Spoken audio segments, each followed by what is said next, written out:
Welcome to Globalpose News. If China was angry at the United States for imposing an extra 10% tariff on all Chinese goods, it did a good job of hiding it. It urged Washington to start talks after repeated warnings that there would be no winners in a trade war. It held its fire until midnight in Washington, and then just as the tariffs on China kicked in, Beijing announced retaliatory tariffs of 10 to 15%, starting the 10th of February, on various U.S. imports, including coal, crude oil and large cars. The Chinese government may have remained calm in the hope of doing a deal with Washington to avoid further tariffs, and to keep the relationship between the world's two largest economies from spiraling out of control. After all, U.S. President Donald Trump agreed to reprieves with Canada and Mexico just hours before the tariffs on them took effect. Trump and China's President Xi Jinping are expected to talk this week.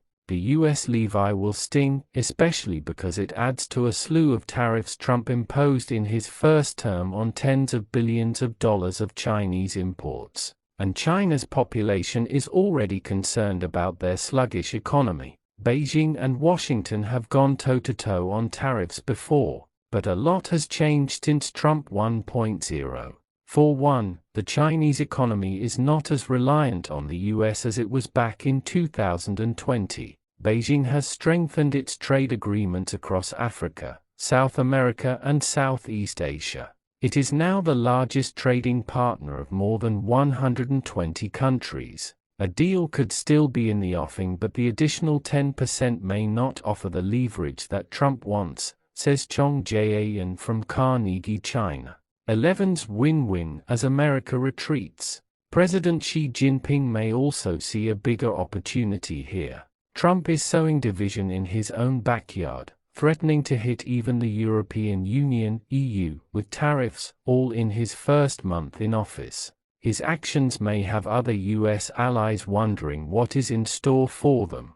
In contrast, China will want to appear a calm, stable and perhaps more attractive global trade partner. Trump's America First policy will bring challenges and threats to almost all countries in the world, says Yoon Sun, director of the China program at the Stimson Center.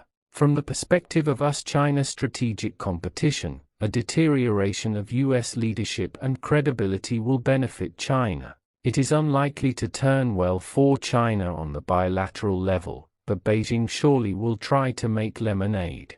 As a leader of the world's second-largest economy, 11 has made no secret of his ambition for China to lead an alternative world order. Since the end of the COVID pandemic, he has traveled extensively, and he has supported major international institutions such as the World Bank and agreements such as the Paris Climate Accords. Chinese state media has portrayed this as embracing countries across the world and deepening diplomatic ties. Before that, when Trump halted U.S. funding to the WHO in 2020, China pledged additional funds. Expectations are high that Beijing may step in to fill America's shoes again, following Washington's exit from the WHO. The same applies for the aid freeze that is causing such chaos in countries and organizations that have long depended on U.S. funding. China may wish to fill the gap, despite an economic downturn. On his first day back in office, Trump froze all foreign assistance provided by the U.S., which is by far the world's biggest aid donor. Hundreds of foreign aid programs delivered by USAID ground to a halt. Some have since restarted, but aid contractors describe ongoing chaos as the future of the agency hangs in the balance. Trump's America First doctrine could further weaken Washington's position as a global leader, says John Delury, a historian of modern China and professor at Yonsei University in Seoul. The combination of tariffs on major trade partners and freezing of foreign assistance sends a message to the Global South and OECD alike that the US is not interested in international partnership, collaboration, he tells the BBC. President 11's consistent message of win-win globalization takes on a whole new meaning as America retreats from the world. In its bid for global governance, Beijing has been looking for a chance to upend the American-led world order of the last 50 years, and the uncertainty of Trump's presidency may well be it. New alliances. Whether it really confers Beijing a key advantage, of that I'm a little less sure, Mr. Chong says.